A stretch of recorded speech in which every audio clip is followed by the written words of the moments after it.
Hi friends, मैं आकांक्षा GK with आकांक्षा में आपका स्वागत करती हूँ। फ्रेंड्स, आज हम क्वेश्चन पढ़ने वाले हैं। न्यायपालिका को आरटीआई के दायरे में लाने के पक्ष और विपक्ष में तर्क दीजिए। बहुत इंपॉर्टेंट क्वेश्चन है, मेंस के पॉलिटी का ये क्वेश्चन है।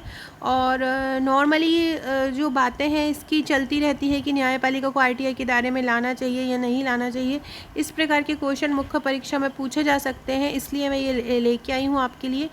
ऐसे ही और प्रश्नों के लिए चैनल को सब्सक्राइब कीजिएगा ताकि आपको डेली ये वीडियोस मिलते रहे। स्पेशली वो लोग जो नोट्स एफर्ट नहीं कर सकते हैं वो वीडियो से ही अपना नोट्स बना सकते हैं। तो चलिए स्टार्ट करते हैं। देखिए, आरटीआई मतलब होता है सूचना का अधिकार, है ना।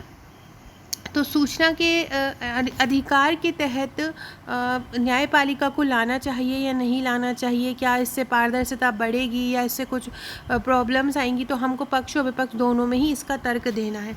तो सूचना का अधिकार क्या होता है कि जिसके तहत राष्ट्र अपने नागरिकों को अपनी कार्य प्रणाली से अवगत कराता है। सूचना का अधिकार क्या होता है कि जिसमें राष्ट्र अपने नागरिकों को अपनी कार्य प्रणाली से अवगत कराता है। भारत में सूचना का अधिकार 12 अक्टूबर 2005 से लागू है। जिसके बारे में पूछा जाता है कोई किसी भी क्वेश्चन में, अपन को उसको पहले जिस चीज़ के बारे में पूछा जाता है उसके बारे में अपन को स्पेशली लिख देना चाहिए। जैसे कि सूचना का आरटीआई का पूछ रहे हैं तो सबसे पहले हमें सूचना का अधिकार बता देना है क्या होता है। इसका उद्देश्य पारदर्शिता को ख़त्म करना है एवं भ्रष्टाचार को कम करना है। भारत की न्यायपालिका स्वतंत्र एवं सर्वोच्च संस्था है।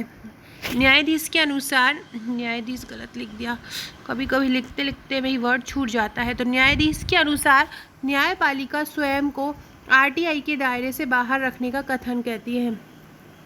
क्या है, भारत की न्यायपालिका स्वतंत्र है और तो वो कहती है उसके अनुसार को उनको आरटीआई के दायरे से बाहर रखना चाहिए। उनके अनुसार न्यायपालिका की स्वतंत्रता संविधान का मौलिक ढांचा है। न्यायपालिका को आरटीआई के दायरे में होने से लाभ, अगर न्यायपालिका को आरटीआई के दायरे में लाया जाएगा तो क्या लाभ हो सकते हैं, इसके पक्ष में तर्क है कि इससे क्या होगा, पारदर्शिता बढ़ेगी, भ्रष्टाचार कम होगा, है ना, कम गलतियां होंगी, क्योंकि पता है होगा कि उनको कि अगर हम गलतियां करेंगे तो उजागर हो जाएंगी, गलतियों में पुनर्सुधार होगा, याचिकाकर्ता आसानी से याचिका अपनी दे पाएगा और याचिका जल्दी भी होगी।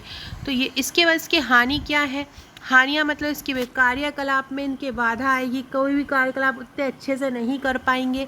न्यायपालिका की प्रतिष्ठा तो को भी खतरा लगेगा, अभी जो सर्वोच्च है उसकी जो प्रतिष्ठा को खतरा रहेगा।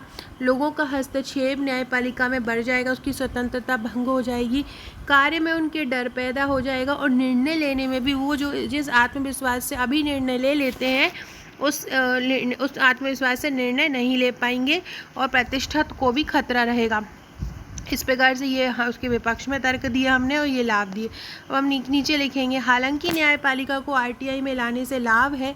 न्यायाधीश अपने कर्तव्यों को अच्छी तरह समझकर उसका उपयोग कर पाएंगे तथा पारदर्शिता आएगी, लेकिन इसकी हानियाँ भी हैं। इसके तहत जनता जो निर्णय लेने में असक्षम है स्वयं को बहुत सक्षम समझ पाएगी, न्यायालय के मान सम्मान में आंच आएगी। इन बातों पर विचार विमर्श चल रहा है जिसका विरोध सभी न्यायाधीशों का पैनल कर रहा है। तो इस प्रकार फ्रेंड्स हम शॉर्ट एंड स्वीट आंसर लिख देंगे। भले ये 6 नंबर में, अगर ये 15 नंबर में आता है, ये 6 नंबर का आंसर है। अपन को पक्ष 6 अगर थोड़ा सा 15 नंबर में आना है तो सूचना के अधिकार को थोड़ा और डिस्क्राइब कर देंगे। पक्ष में जो अपन ने नॉर्मल फ्लोर में लिखा है उसको थोड़ा सा और डिस्क्राइब करके लिख देंगे, तो ये 15 नंबर में हो जाएगा। सो फ्रेंड्स, आप भी अपने आंसर्स को लिखने की कोशिश किया कीजिए। अगर आप ऑलरेडी आंसर राइटिंग करते हैं तो मुझे इस नंबर पर पहुंचा सकते हैं। साथ ही साथ अगर आप मेरे नोट्स लेना चाहते हैं तो इस नंबर पर व्हाट्सअप करके इसी प्रकार के हैंड रिटन नोट्स आप ले सकते हैं। मेरे नोट्स के साथ आपको एक अपडेट ग्रुप मिलेंगे जहां आपको आंसर राइटिंग की कराई जाएगी। महत्वपूर्ण प्रश्न, ऐसे प्रश्न, महत्वपूर्ण निबंध ऐसे जो एग्ज़ाम में आ सकते हैं वो सॉल्व कराए जाएंगे। Okay friends, thank you.